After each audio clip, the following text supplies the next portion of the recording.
Yo, I'm Bob. Into Marvel, totally blind since birth. Talking about X-Men, the animated series, Season 3, Episode 11. It is the 37th episode of the show overall. And this one is Cold Comfort. It premiered on February 4th in 1995. So yeah, this one aired out of order. In script order and chronological order, it takes place right before our big two-parter and our big four-parter that we'll be talking about in the next several videos. So yeah, this one introduces us to Robert Drake, Iceman, and I already had the action figure when this episode premiered. I was really excited about this one because I didn't know much about Iceman. I mean, if they're not featured in the TV show, I don't know, didn't know much about the characters when I was a kid. So nice that Iceman got a spotlight episode. I liked that we got to delve a little bit into the X-Men's past. Because, this guy was one of the original X-Men, as Beast lets us know later on in the episode. I like how the episode opens. You've got the two goofy security guards arguing about the heat and the humidity, and they're bored. They'd rather be guarding any place else but the government facility. I like how Bobby just shows up out of nowhere and kind of makes it a bit cold. So then you have Cerebro picking him up right away. And I like how Professor Xavier is very interested in bringing Bobby in. There was such a big mystery that was set up as the episode began. You don't know what Bobby's doing at that storage facility. We're kind of given little bits of information as the episode goes on. I remember watching this as it premiered, wanting to know what Xavier wanted with this mutant. And I love how, after they capture him, so to speak, and they get him back on the Blackbird, Beast is letting Wolverine and Jubilee know. Well, Jubilee's back at the mansion because she's got to get the infirmary ready. But I mean, he's letting Wolverine, Jubilee, the audience know who Bobby is. That he was one of the original X-Men. He was tired of following orders, and he just left the team. He wanted his own life, and he's known for disobeying authority figures, I guess. Xavier really doesn't seem like he's that much of a strict taskmaster. I mean, he seems like he's got a heck of a lot of empathy. He's never really come across to me anyway as someone who, as soon as he follows an order, he expects you to carry it out. Don't ask any questions. He does seem like he likes to talk things out, but Bobby, being Bobby, he just seems like he wants to be his own guy. And I mean, I like that about him, though. I mean, he's kind of doing his own thing. I wish we could have seen him more than just this one episode, but regarding cameos, I have no idea whether or not he shows up again after this. I'm guessing no, but heck, maybe he does. So I had the action figure of Iceman before I saw this episode when it would premiere. So I was really excited to get to know more about the character. The gimmick of the action figure was that he came with this little ice slide, and you'd stick him in the freezer after, filling the little space in the ice slide with water. And his feet had to go on these little pegs. The ice would freeze around his feet, so you could kind of pull him out of his ice slide, and he'd be on this little ice board. Apparently, I didn't really use that gimmick very much, but I still thought he was an interesting action figure. Not really a lot to him. I tended to wonder if he had like just a whole bunch of ice around him. I don't know what that action figure tended to look like, but yeah, I thought it was an interesting figure. I remember getting him right alongside the Apocalypse with extending body. I don't have either of those anymore, but it's funny that you tend to remember where you were when you got certain things. I was at a Toys R Us, and I also nabbed Green with Evil Parts 4 and 5 from Mighty Morphin Power Rangers that particular day. But back to the episode, I like how Jubilee is immediately interested in Bobby.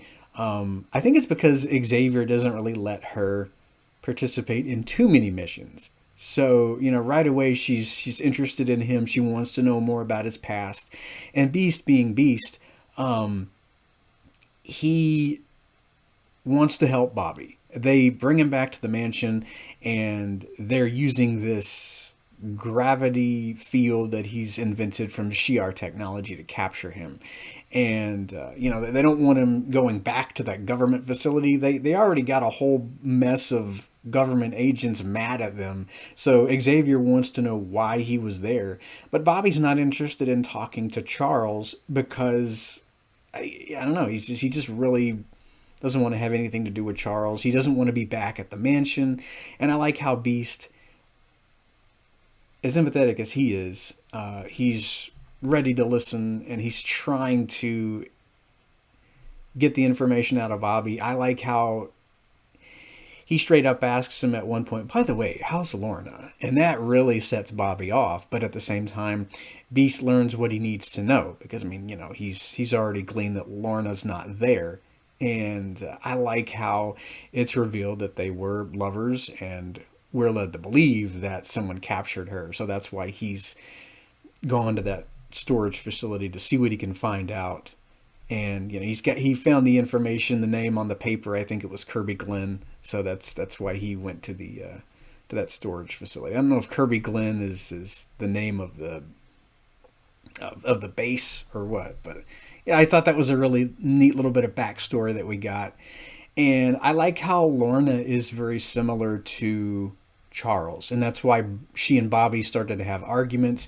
He just wants to lead a normal life. He doesn't really want to fight for mutant rights. He just wants to have a job. He just wants to, come home and spend time with the woman he loves. But Lorna is more focused on making the world better for mutants. So I like that we got to learn a little bit more about that in the flashback as Bobby is telling what happened to Beast there. I like how Wolverine is also in the dark regarding Bobby. And Cyclops is pretty much condemning him throughout the entire episode. He does not like Bobby because Bobby questions authority all the time. And Scott being Scott, that's not how he rolls. So naturally he's got quite a few things against Bobby, I guess. So Jubilee, of course, frees Bobby because she's listening in on Beast's story. Not Beast's story, rather. Bobby's story, excuse me.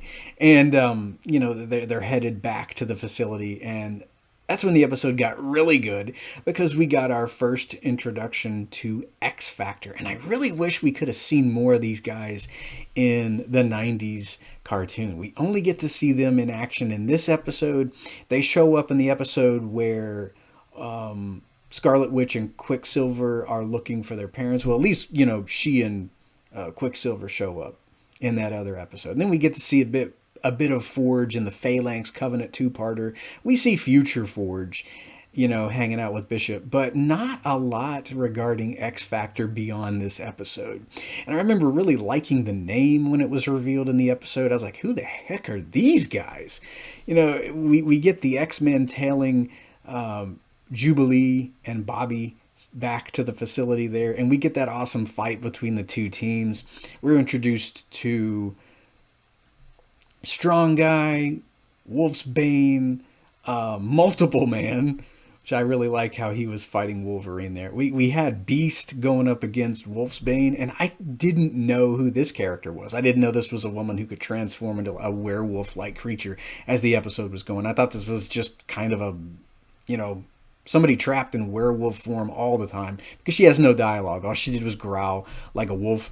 And upon rewatches, I noticed the cracking of the bones as she shifted back into her human form after the fight. So we get Wolfsbane, Multiple Man. Of course. Why didn't I think of Havoc? I should have mentioned him right away because we're introduced to Havoc. Spoilers ahead because I don't know if it's going to be revealed in X-Men 97 or not. So yeah, you can pause the vid or continue it or what have you, but I loved that while Scott and Alex were fighting, their powers canceled each other out. And I didn't catch that when I watched the episode for the first time. I think I had looked that up on TV tome. That site doesn't even exist anymore.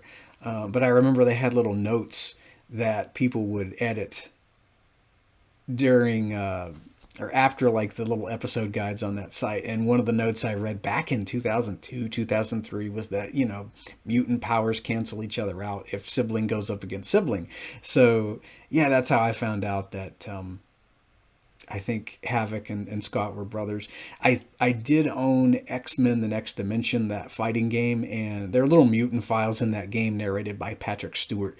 And of course, we're told that they're brothers in that too. But I thought that was so cool how, we're introduced to Havoc in this episode. And, of course, Scott doesn't know who his brother is at this point. He's already met his dad. He doesn't know who his dad is. So Scott's just meeting family right and left as the series progresses. So, the fight is just kind of a misunderstanding. I like that Forge, after the fight's over, after the X-Men win the day, he comes out, and I was like, oh, cool, this is Present Forge. When I first watched the episode, I knew who he was. Although I will say that this is the first time that I think in the show we hear his servo motors whirring. I think he's got, a robotic leg, maybe a robotic arm. Whereas Future Forge, when he's moving around, you don't hear the servo motors whirring as he's walking or moving his arm. I don't know what parts of him are robotic and what parts aren't. But yeah, I like the revelation that this is a team sponsored by the government. Xavier had no idea who these guys were, and Forge just wanted to test X Factor's mettle. So, they kind of stumbled into X Factor's training camp. We got that really fun fight scene there, and Bobby is crushed because he does find Lorna, but at the same time, Lorna left him. She is in love with Havoc because Havoc's views align with Lorna's. So, Bobby is understandably heartbroken, and, Lorna tells him, I lost touch with what I loved about you because you and I just didn't click anymore. And, poor Bobby, he's trying to, put on a brave face, and she apologizes to him, but kind of a jerky thing to say. He's like, yeah, you'll get over it. And I like how the episode ends, though. We're left with knowing about X Factor. The X-Men are wondering if this is the last that they'll see of Bobby, but Xavier being Xavier, he hopes that they're not done interacting with this mutant. I like how, even though Bobby left, Xavier still cares very much about Bobby, as does Beast. I like how, once again in this episode, Beast is able to stand up for Bobby. He's rather infuriated with Cyclops at one point because Cyke is not willing to ask any questions. He's bent on disrespecting Bobby throughout the episode. So finally, at one point, Beast flat out tells him, "You are being intransigent." And so, you can get under Beast's fur at some point, and I guess Scott managed to do that in this episode. So I like how Beast was able to glean what he needed in order to figure out why Bobby was wanting to head to the storage facility, and that's Beast for you, though. He's got a very inquisitive mind, and thanks to Beast and Jubilee, that is how the plot of the episode managed to be resolved. I give this one a 10 out of 10. And hopefully we're not done with X Factor. I really want to see them in X-Men 97. I hope we get to see Forge in the new show. It's February 16th of 2024 as I'm filming this. So the show hasn't aired yet.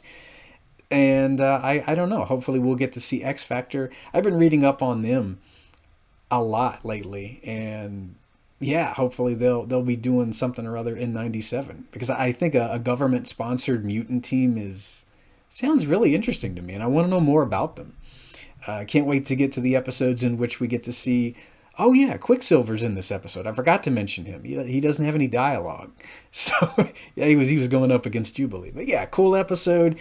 I cannot wait to to talk about Savage Land, Strange Heart, Part 1 next time. So be here for that, and until then.